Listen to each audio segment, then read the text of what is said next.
Ladies and gentlemen, we all go through hell sometimes.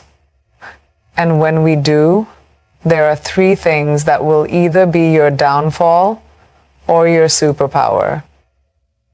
Your mouth, your mood, and your money. Let me tell you something real. Life isn't always fair, and it definitely isn't always easy. But that's not your excuse to lose control. Life can be challenging, and it definitely isn't always easy. But that's not your excuse to lose control. Life can be challenging, and it definitely isn't always easy. But that your mouth can build empires or burn bridges. In your worst moments, speak like you know the storm will pass. Words are power. Don't throw them around when you're mad, tired, or scared. Think, then speak. Because what you say when life is hard will echo when it gets better. Your mood is your energy, and yes, we all break down, but don't unpack and live there. Own your emotions, don't let them own you. Walk into a room, even shattered, with your head high. That's strength. That's grace under pressure. And your money. Oh, don't let it control you. Control it. It's not just about saving or spending. It's about building. Whether you have a lot or a little, be strategic, be disciplined, invest in things that matter, like growth, skills, and peace of mind. If you control your mouth, your mood, and your money, no hard time can break you. You won't just survive, you'll evolve. So when life pushes you down, remember, you are not a victim of your situation. You are the architect of your response. Your words are your sword, your shield, and sometimes your downfall. When you're going through hard times, when everything feels like it's crumbling, the easiest thing to lose control of is your mouth.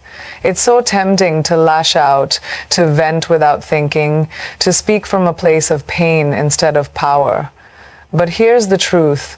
What you say in the dark determines how quickly you'll find your way back to the light. Words don't disappear after you say them. They linger. They root. They build the narrative people believe about you, and the one you begin to believe about yourself. You may think you're just being honest when you're hurting, but there's a line between truth and recklessness. Honesty doesn't mean chaos. You can express without exploding. You can be real without being rude. The words you choose when you're angry, hopeless, or afraid become your identity in the eyes of others, and more dangerously, in your own eyes. If you keep saying, "I'm a failure," eventually you'll start living like one. If you speak defeat over your life, you'll start walking like it's over, even when you still have a long way to go. So in those moments when you're tempted to say something sharp, something low, something just to release the pressure, pause, breathe. Speak like someone who knows this moment will pass. Speak like someone who's already seen the other side, because you are not just reacting to life, you are creating it with every word that leaves your mouth. Speak like a leader, even when you feel like a mess. That's where real power lives. We are emotional beings, and that's not a flaw. It's a fact. But there's a big difference between feeling something and being ruled by it. Hard times have a way of stirring up every emotion in the book. Fear, anger, frustration, sadness, even guilt. You wake up with a pit in your stomach, your chest tight, your thoughts racing. And it's easy to let those feelings take the wheel, to let your mood dictate your decisions, your tone, your pace, your presence. But here's the thing, when your mood is in control, you're not. And that's dangerous. You can't afford to let temporary emotions make permanent decisions. That argument you have when you're tired, that email you send when you're overwhelmed, that risk you walk away from because you're scared, it's not really you acting, it's your mood. And moods are like the weather, they shift. You don't tear down your house because it's raining outside. You don't cancel your life because one day feels unbearable. Feel it, yes, acknowledge it, but do not act from the storm. Wait for clarity, wait for calm. That doesn't mean pretending everything is fine. It doesn't mean bottling things up and putting on a fake smile. It means learning to sit with the discomfort without letting it sabotage your goals or your relationships. It means mastering the art of being emotionally aware without being emotionally reactive. When you can carry pain without passing it on, when you can keep your head high while your heart is heavy, that's emotional strength. And that's what gets you through the hardest seasons, not just in one piece, but stronger than before. You are not your moods. You are the observer of them. And the moment you remember that, you take your power back. Discipline is not glamorous. It doesn't always look good on the outside, and it definitely doesn't feel good in the moment. But in the chaos of hard times, it's the difference between sinking and surviving. When everything feels out of control, discipline is the anchor that holds you steady. It's easy to default to drama, yelling, blaming, complaining, spiraling. That's the easy route. That's what happens when emotions take over and you stop checking yourself. But let me tell you, the strongest people aren't the loudest in the room. They're the ones who stay focused when everything around them is falling apart. When you choose discipline over drama, you're not denying your feelings. You're refusing to be ruled by them. You're choosing to get up and show up even when you don't feel like it. You're choosing not to send that reckless text, not to make that impulse buy, not to walk away from everything because your pride is bruised. You're choosing to respond with purpose instead of reacting out of pain. And that choice, that's what builds self-respect. That's what builds trust with yourself and with the people around you. It takes maturity to pause when everything in you wants to explode. It takes strength to stay silent when speaking might do more harm than good. And it takes courage to stay committed to the bigger picture when the present moment feels unbearable. That's what discipline looks like. Small, invisible victories that no one applauds, but that change the entire trajectory of your life. People think survival during hard times is about being tough. No, it's about being consistent. It's about choosing your values over your moods. It's about being so committed to your future that you don't let temporary chaos drag you into permanent mistakes. Discipline is quiet. It's not dramatic, but it's powerful. And when the dust settles, it's the disciplined ones who are still standing. Money isn't just numbers in your bank account. It's a mirror of how you think, how you feel, and how you see the world. In hard times, money reveals your deepest beliefs about security, worth, and survival. You can tell yourself you're calm, you're grounded, you're in control, but how you handle money when things fall apart will tell the real story. Do you panic and spend to feel better? Do you freeze and do nothing? Do you start chasing quick fixes or short-term thrills, hoping it'll distract you from the stress? That's not financial management. That's emotional management disguised as spending. The truth is, controlling your money isn't just about having a budget or tracking your expenses. It's about having the mindset of a builder, not a reactor. It's about understanding that even if you don't have much right now, what you do with it still matters. It's about refusing to believe that your value is tied to your income or that wealth is only about luxury. Real wealth is about stability. It's about options. It's about freedom. And the way you treat your money in your worst seasons determines how quickly you'll rise in your best ones. When things get hard, that's when most people let go of discipline.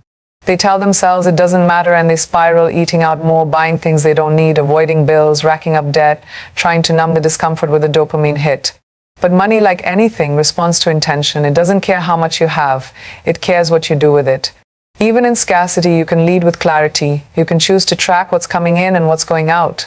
You can choose to pause before every transaction and ask, is this survival or is this escape? Financial control during difficult times isn't about being perfect. It's about being conscious. It's about making decisions that reflect the future you want, not the stress you're feeling. You don't need to be rich to be financially powerful. You just need to stop letting fear make your choices. Because money isn't just a tool, it's a test. And when you can handle it with wisdom in the storm, you'll be ready to multiply it when the sky's clear. In hard times, it's easy to be fooled by appearance, to think that if you can just look okay, if you can wear the right clothes, drive the right car, post the right photos, then maybe, just maybe, the chaos on the inside won't matter. But that's the biggest lie we tell ourselves. When life feels unstable, many people run to appearances for comfort. They spend money they don't have, chase validation from people who don't matter, and perform confidence instead of building it. But pretending isn't progress. An image without foundation will always collapse under pressure. In the toughest seasons, what you invest in will either carry you forward or hold you back. If you keep prioritizing how things look over how things are, you'll stay stuck. This is the time to pull back, to focus on what's real: skills, knowledge, discipline, mental health, physical well-being. These are the investments that don't shine on social media, but pay you back in peace, in resilience, and in real power. Buying something new might give you a rush for a moment, but mastering something new will give you strength for a lifetime. There's nothing wrong with wanting nice things or wanting to feel good, but when hard times hit, your priorities have to shift. Instead of chasing applause, chase growth. Instead of trying to impress people, try to improve yourself. Because when the lights are off, when the audience is gone, and it's just you and your reflection, what you've built inside is what will save you, not the image you showed the world. Growth doesn't always look pretty. Sometimes it looks like late nights of learning, quiet mornings of reflection, and saying no to things that used to excite you. It looks like setting boundaries, making sacrifices, and being okay with not being seen. For now. Because eventually the results of that inner work will speak louder than any outfit, any car, any post. And when the hard times pass, and they will, you'll emerge not just looking strong, but actually being strong. That's the difference. That's the when your reaction during hard times becomes your reputation.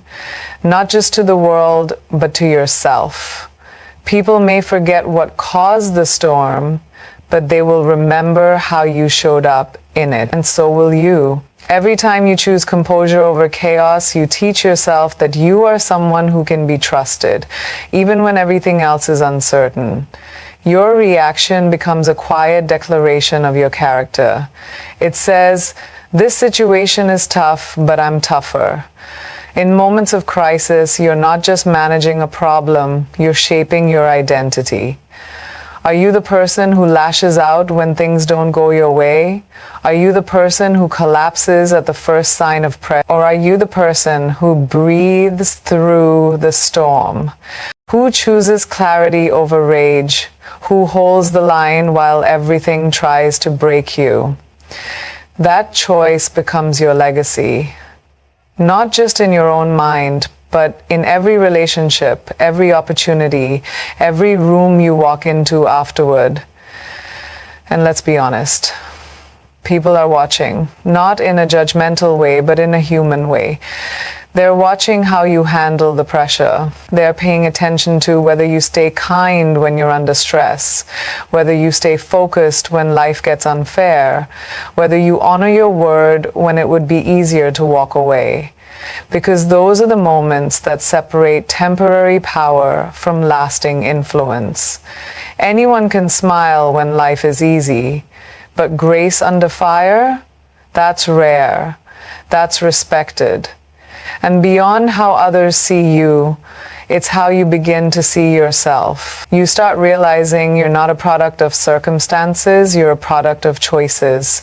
You begin to walk with a different kind of confidence, not because life is perfect, but because you didn't let the imperfection break your values. You didn't trade your integrity for a quick release. You didn't sacrifice your future just to feel right in the moment. You stayed rooted, and that self-trust, that's unshakable. So let the hard times come. Let them test you, shake you, even stretch you. But don't let them define you. Because when you learn to control your mouth, your mood, and your money, you're not just surviving. You're leading yourself through the fire with purpose. You don't need perfect circumstances to rise. You need discipline, clarity, and courage. And those things aren't given. They're built. Moment by moment, choice by choice. So the next time life tries to break you, remember, you've already got the tools. Speak like a leader, feel like a warrior, build like a visionary, because the storm isn't your end, it's just your beginning. Own it, grow through it, and come out on the other side not only stronger, but unstoppable. Thank you.